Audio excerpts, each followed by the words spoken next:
2022년 싱가포르 드림교회 7월 작년부 주일학교 함께 진행하겠습니다. 올해는 작년에 이어서 소율인 문답 두 번째 부분, 하나님이 우리에게 요구하시는 것이 무엇인지 살펴보고 있죠. 오늘 7월은 그 중에 은혜의 수단인 첫 번째 은혜의 수단인 말씀에 대해서 89번과 90번 질문과 답을 통해서 함께 살펴보도록 하겠습니다. 은혜의 수단 첫 번째이죠. 말씀인데요. 오늘도 두 권의 책을 통해서 우리가 함께 살펴보겠습니다. 먼저는 문답의 내용은 세운북스에서 나온 웨스트민스터 소교리 문답이란 책을 통하여 발췌해서 함께 나눌 예정이고, 또한 마인드맵과 기타 참고 자료들은 흑군북스에서 나온 특강 소율이 문답에서 발췌해서 여러분과 함께 나누도록 하겠습니다. 먼저 특강 소율이 문답에 나온 마인드맵을 통하여 나머지 과들을 좀 함께 살펴보기를 원하는데요. 우리가 지난달 88문을 통하여 예수 그리스도가 우리에게 구속의 유익을 전달하시는 외적인 수단들이 무엇인가를 살펴보았습니다. 세 가지죠. 말씀과 성례와 기도다라고 살펴보았는데, 이제 남은 작년부 주일학교는 이 세 가지를 살펴봅니다. 먼저 7월에는 말씀에 대해서 89문과 90문에 관해서 바라보고, 우리 8월에는 성례에 관한 말씀, 9월에는 기도에 관한 부분과 마지막 10월에는 주기도문에 관한 내용들을 살펴보므로 소율이 문답, 작년에 이어서 진행했던 것들을 마무리하도록 하겠습니다.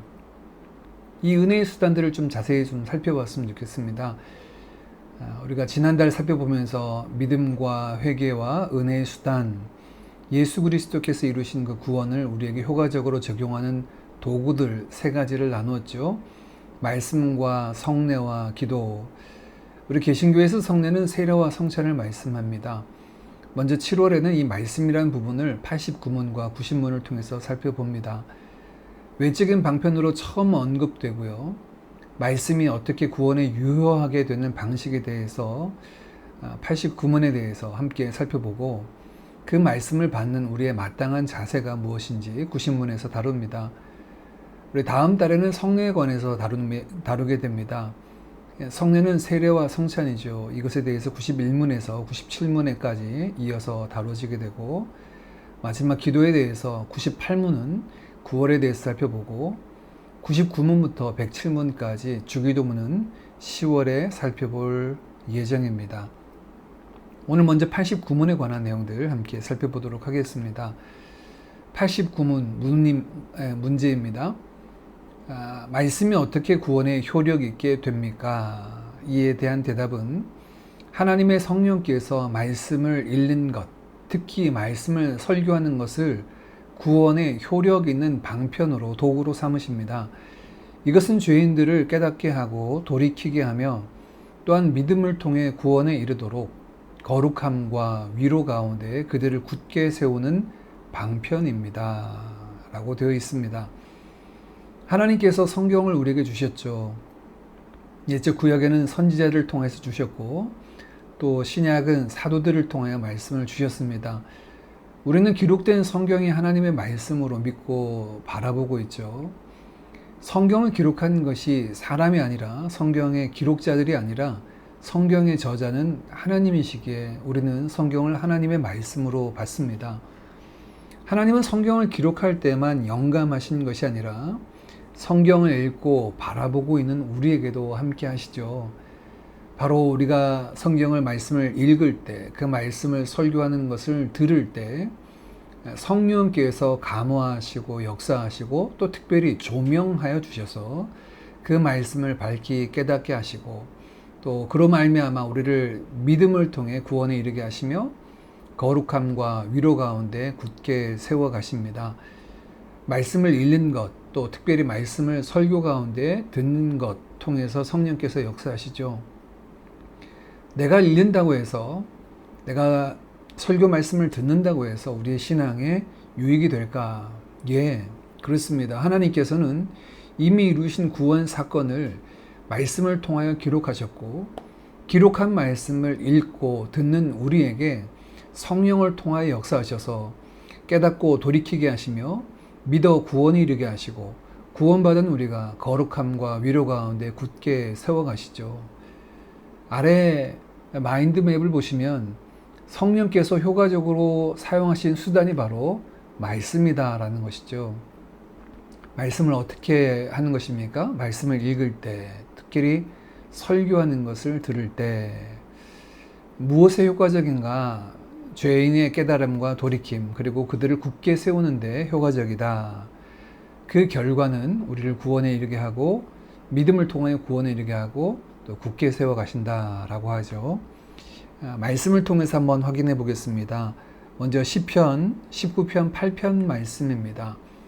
여호와의 교훈은 정직하여 마음을 기쁘게 하고 여호와의 계명은 순결하여 눈을 밝게 하시도다. 하나님의 말씀이 우리에게 역사하는 그 효과를 말씀하죠. 여호와의 교훈, 여호와의 계명, 여호와의 율례, 여호와의 법도 하나님의 말씀이 우리의 마음을 기쁘게 하고 또 순결하게 하고 눈을 밝히게 한다라고 말씀하고 있고, 구약의 특별히 시편 119편 말씀은 하나님의 말씀의 그 능력과 역사의 범위를 아주 아름답게 우리에게 소개하고 있죠. 신약 성경을 보면 사도행전 20장 32절에도 이렇게 말씀합니다.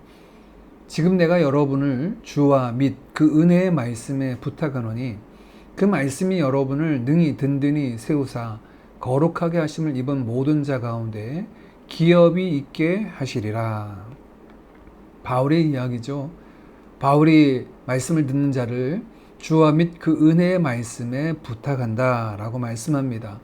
하나님의 말씀, 그 말씀에 부탁하여서 그들을 능히 든든히 세우사 거룩함을 입은 모든 사람들 가운데 기업이 있게 하겠다라고 말씀을 하고 있죠. 하나님의 말씀이 이런 은혜의 도구, 방편이 됩니다. 그러면 이런 말씀을 우리는 어떻게 대해야 될까요? 구신문에서는 말씀을 받는 우리의 자세에 관해서 말씀을 합니다. 구신문 질문입니다. 말씀이 구원에 효력 있게 되려면 어떻게 말씀을 읽고 들어야 합니까? 답은 말씀이 구원에 효력 있게 되려면 우리가 부지런함과 준비와 기도로서 말씀에 경청해야 하고 또한 믿음과 사랑으로 말씀을 받아야 하며 우리 마음의 말씀을 간직하면서 또한 우리 삶 가운데 말씀을 실천해야 된다라고 말씀하죠. 말씀에 대해서 읽고 들을 때 우리가 취해야 될 4가지 자세에 관해서 말씀을 합니다. 4가지 자세는 먼저는 경청이죠. 잘 듣는 것입니다. 경청하기 위한 준비들이 있죠. 부지런함이 필요하고 경청하기 위해서 준비해야 되고요. 경청하기 위해서 성령께서 말씀을 조명하시고 다스리도록 깨닫도록 기도해야 합니다. 그리고 이 말씀을 믿음과 사랑으로 받고 우리의 마음에 간직하고 그 말씀을 실천하는 것. 이것이 이 4가지가 말씀을 읽고 듣는 중요한 또 구체적인 4가지 방법입니다. 부지런함과 예비함과 기도, 준비함과 기도로 우리가 경청해야 하고요. 믿음과 사랑으로 받아들여야 되고 우리 마음에 그것을 잘 간직해야 하며 삶 가운데 그것을 실천해야 된다라고 말씀하죠.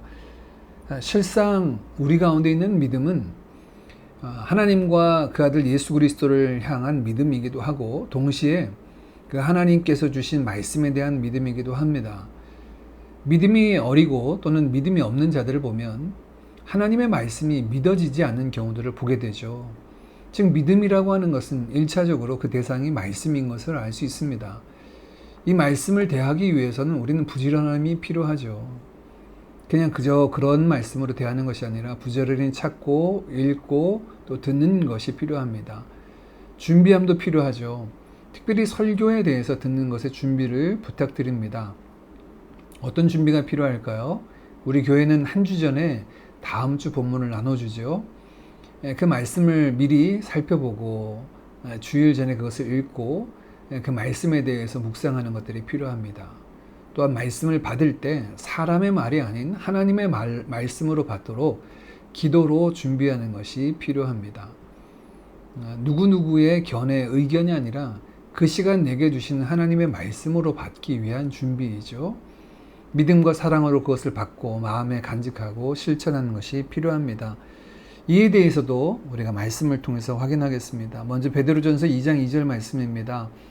말씀을 사모해야 되는 우리의 모습인데요. 갓난 아기들 같이 순전하고 신령한 젖을 사모하라.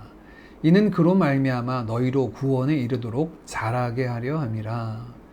여기서 말하는 순전하고 신령한 젖이란 하나님의 말씀이죠. 말씀에 대해서 우리가 사모해야 될 것을 말씀합니다. 부지런함과 준비함과 기도로 그것을 사모하고 경청하고 찾는 것, 마치 갓난 아기들이 젖을 사모하듯이 사모해야 된다라고 말씀하고 있죠. 또한 누가복음에도 예수님께서 비유로 말씀하시며 네 가지 마음 밭에 관해서 말씀하시며 좋은 땅에 말씀이 떨어졌다는 것은 착하고 좋은 마음으로 말씀을 듣고 지키어 인내로 결실하는 자니라 라고 말씀하죠. 우리가 알고 있는 네 가지 마음밭이 있습니다. 그 네 가지 마음밭은 길가밭과 돌짝밭과 가시밭과 또 옥토밭이 있죠. 그 마지막 결실하는 옥토밭에 관한 말씀을 들려주고 계십니다.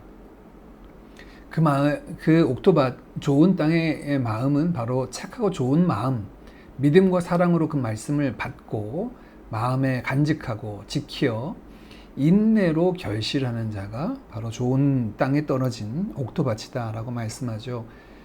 야고보서 1장 25절 말씀에도 자유롭게 하는 온전한 율법을 들여다보고 있는 자는 듣고 잊어버린 자가 아니요 실천하는 자니 이 사람은 그 행하는 일에 복을 받으리라. 이 믿음은 행함으로 드러나야 된다라는 것을 말씀하며 말씀을 받고 그것을 지키는 자가 복이 있다라고 말씀을 하고 있죠. 이 내용에 대해서 좀 더 구체적으로 말씀하고 있는 것이 대우림 문답 내용입니다. 우리 특강 소유림 문답에서 발췌한 내용인데요. 대우림 문답 157문답은 하나님의 말씀은 어떻게 읽혀져야 되는가? 성경이 높이 받들고 경유하는 마음으로 읽혀져야 되는데 성경이 바로 하나님의 말씀인과 하나님만이 성경을 깨닫게 하신다는 것을 굳은 신념을 가지고 읽어야 되고 성경에 계시하신 하나님의 뜻을 알고 믿고 순종하는 자 그런 바람을 가지고 부지런함으로 말씀의 주제와 관점을 주의 깊게 살펴보고 묵상하고 적용하고 자기를 부인하고 기도함으로 그것에 참여해야 된다라고 말씀을 하고 있습니다. 이렇게 말씀을 대하는 것이 우리에게 필요하죠. 오늘 내용을 한번 정리하겠습니다. 첫 번째입니다.